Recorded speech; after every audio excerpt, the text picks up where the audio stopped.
सोचिए, क्या कोई तोहफा इतना खतरनाक हो सकता है कि वो किसी की जान ले ले? या कोई खूबसूरत सी चीज एक भयानक अभिशाप बन जाए? आज की कहानी कुछ ऐसी ही है, एक नीले गुलदान में कैद जिन की कहानी।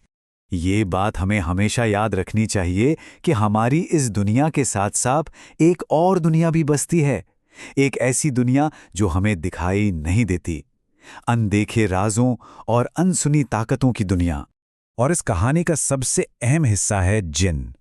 मान्यताओं के हिसाब से ये आग से बने होते हैं। वो हमारे आसपास इसी दुनिया में रहते हैं, पर हम उन्हें देख नहीं पाते। ये अच्छे भी हो सकते हैं और बेहद बुरे भी। और कभी-कभी हमारी एक गलती से हमारी दुनिया उनकी दुनिया से टकरा जाती है। तो चलिए अब मिलते हैं इस कहानी के मुख्य किरदार से। 23 साल का इमरान, एक सीधा साधा नौजवान जिसके कंधों पर अपने पूरे घर की जिम्मेदारी थी। वो अपने परिवार का इकलौता सहारा था। दिल्ली जैसे बड़े शहर में इमरान एक छोटे से कमरे में अकेला रहता था। उसकी पूरी दुनिया उस कमरे और कॉल सेंटर के बीच ही सिमट कर रह गई थी। दिन भर कानों में गूंजती अनगिनत आवाजें और रात में बस अकेलापन और चारदीवारी। लेकिन इस बार ईद आने वाली थी और इमरान ने ठान लिया था कि वो अपनी अम्मी के लिए वो खास तोहफा जरूर खरीदेगा। एक खूबसूरत नीला गुलदान, जिसका जिक्र करते हुए उसकी अम्मी की आंखों में एक अलग ही चमक आ जाती थी। और अपनी अम्मी के लिए तोहफे की ये तलाश इमरान को एक ऐसे मोड़ पर ले आई जहां से लौटना नामुमकिन था। उसे जरा भी अंदाजा नहीं था कि ये तोहफा उसकी जिंदगी का सबसे बड़ा सौदा बनने वाला है।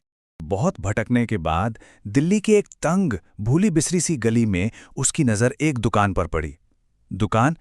अरे दुकान क्या थी, जैसे वक्त खुद वहां आकर थम गया हो। हवा में ना एक अजीब सी गंध थी, पुरानी लकड़ी, धूल और न जाने कितने अनकहे राजों की। और उसी दुकान के एक अंधेरे कोने में उसे वो चीज दिखी, वो नीला गुलदान। इमरान की तो खुशी का कोई ठिकाना ही नहीं रहा। लेकिन जब उसने उसकी कीमत पूछी तो उस बूढ़े दुकानदार ने एक बहुत अजीब बात कही, एक ऐसी चेतावनी दी जो असल में एक भविष्यवाणी थी। इमरान ने उस चेतावनी को ज्यादा गंभीरता से नहीं लिया। आखिरकार उसे अपनी अम्मी के लिए तोहफा जो मिल गया था, पर उसे क्या पता था कि उसने तोहफा नहीं, अपनी मौत खरीद ली थी। और अब जिन का साया उस पर मंडराने लगा था। जैसे ही वो अपने कमरे के दरवाजे पर पहुंचा, उसका पैर लड़खड़ाया और वो गुलदान हाथ से छूटकर जमीन पर गिर गया। खटाक की आवाज तो आई, लेकिन उसके साथ एक और आवाज आई, एक ऐसी चीख जो किसी इंसान की नहीं हो सकती थी, जैसे कोई चीज हजारों साल की कैद से आजाद हुई हो। गुलदान टूटने के बाद जो शुरू हुआ वो इमरान के सबसे बुरे सपनों से भी ज्यादा डरावना था। उसी शाम चाय बनाते वक्त केतली का साफ पानी बस एक पल के लिए खून की तरह सुर्ख लाल हो गया। फिर आधी रात को जब उसकी नींद टूटी तो उसने देखा कि एक काला घना साया ठीक उसके चेहरे के ऊपर हवा में तैर रहा है। और हद तो तब हो गई जब अगले दिन उसके बंद खाली घर के अंदर से ही उसे एक फोन आया। फोन पर कोई बोल नहीं रहा था, बस किसी के जोर जोर से हाँफने की आवाज आ रही थी। अब इमरान की हिम्मत जवाब दे चुकी थी। डर के मारे उसका बुरा हाल था।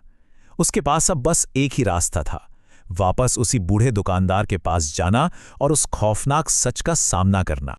इमरान हांफते हुए जब दुकान पहुंचा और उसने दुकानदार को बताया कि गुलदान टूट गया है, तो उस बूढ़े की आंखों में गुस्सा नहीं बल्कि खौफ था। उसका चेहरा सफेद पड़ गया, जैसे उसने कोई भूत देख लिया हो।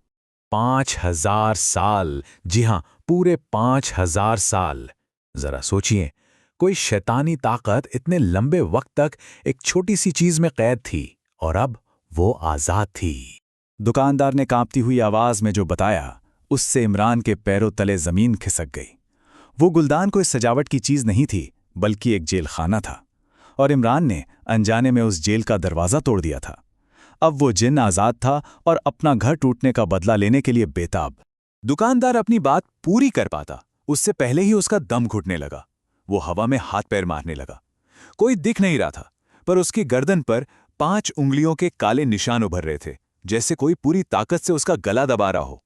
तभी इमरान की नजर दुकान में लगे एक पुराने धूल भरे आईने पर पड़ी और आईने में जो अक्स दिखा, उसे देखकर इमरान की रूह कांप गई।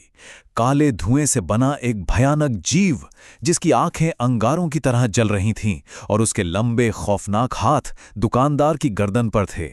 वो नज़ारा देखकर इमरान सब कुछ समझ चुका था। अब उसे पता था कि वो अकेला है और वो इस बला से बच नहीं सकता।